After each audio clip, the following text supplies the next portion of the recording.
बिना वेखे तेरे नाल इश्क होया। कहो जे तार तेरे नाल जुड़े ने, लिखे जो भी तेरे लिए अल्फाज में,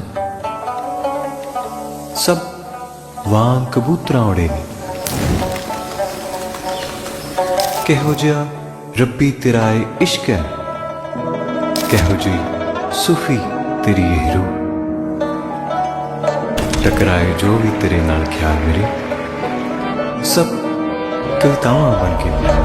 कोठे ते खलो माया,